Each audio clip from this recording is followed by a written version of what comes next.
عیسیٰ بن طلحہ نے بیان کیا کہ انہوں نے معاویہ بن ابی سفیان سے ایک دن سنا، آپ جواب میں مؤذن کے ہی الفاظ کو دہرا رہے تھے، اشہد ان محمد رسول اللہ تک۔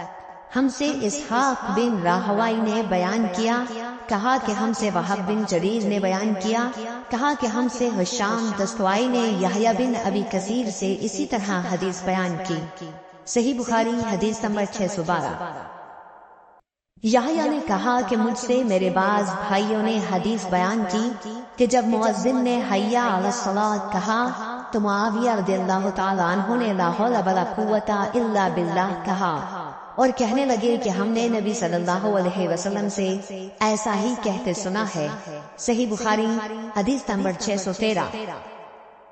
محمد بن منقدر نے جابر بن عبداللہ سے روایت کیا ہے کہ رسول اللہ صلی اللہ علیہ وسلم نے فرمایا کہ جو شخص اذان سن کر یہ کہے اللہم رب هذه الدعوة التامة والصلاة القائمة آت محمدا الوسیلة والفضیلة وابعثه مقاما محمودا الذی وعدته، اسے قیامت کے دن میری شفاعت ملے گی۔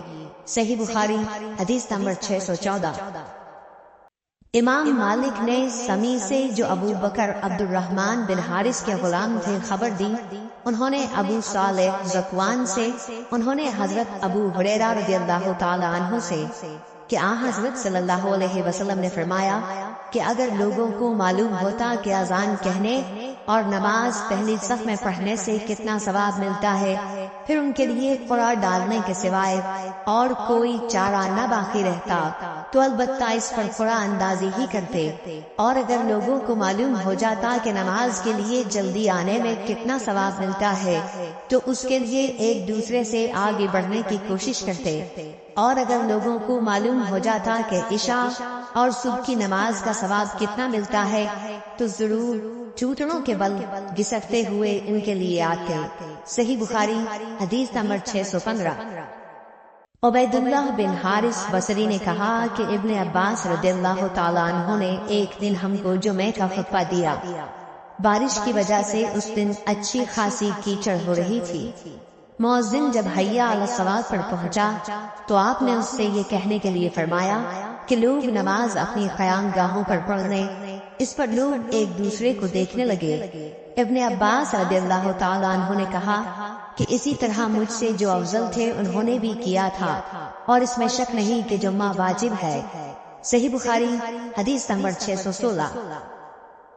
سالم بن عبداللہ بن عمر رضی اللہ تعالیٰ عنہ نے اپنے والد عبداللہ بن عمر رضی اللہ تعالیٰ عنہ سے روایت کیا ہے کہ رسول اللہ صلی اللہ علیہ وسلم نے فرمایا کہ بلال تو رات رہے اذان دیتے ہیں، اس لیے تم لوگ کھاتے پیتے رہو یہاں تک کہ ابن مکتوم اذان دے۔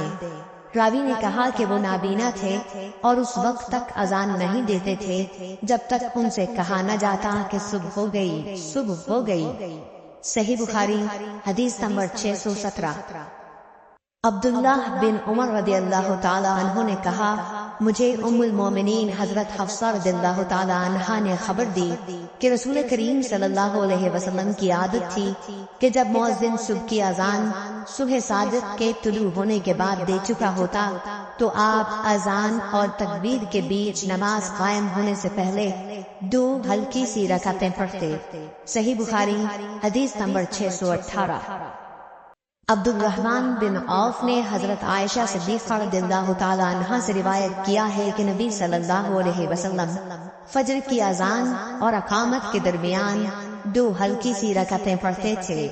صحیح بخاری حدیث نمبر 619۔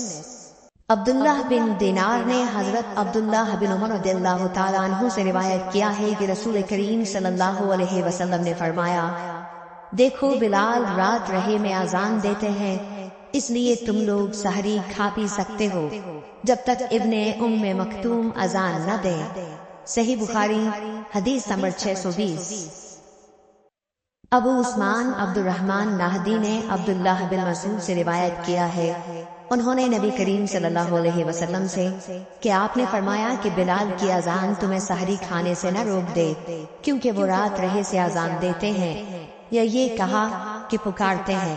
تاکہ جو لوگ عبادت کے لیے جاگے ہیں وہ آرام کرنے کے لیے لوٹ جائیں، اور جو ابھی سوئے ہوئے ہیں وہ ہوشیار ہو جائیں۔ کوئی یہ نہ سمجھ بیٹھے کہ فجر یا صبح صادق ہو گئی، اور آپ نے اپنے انگلیوں کے اشارے سے طلوع صبح کی کیفیت بتائی۔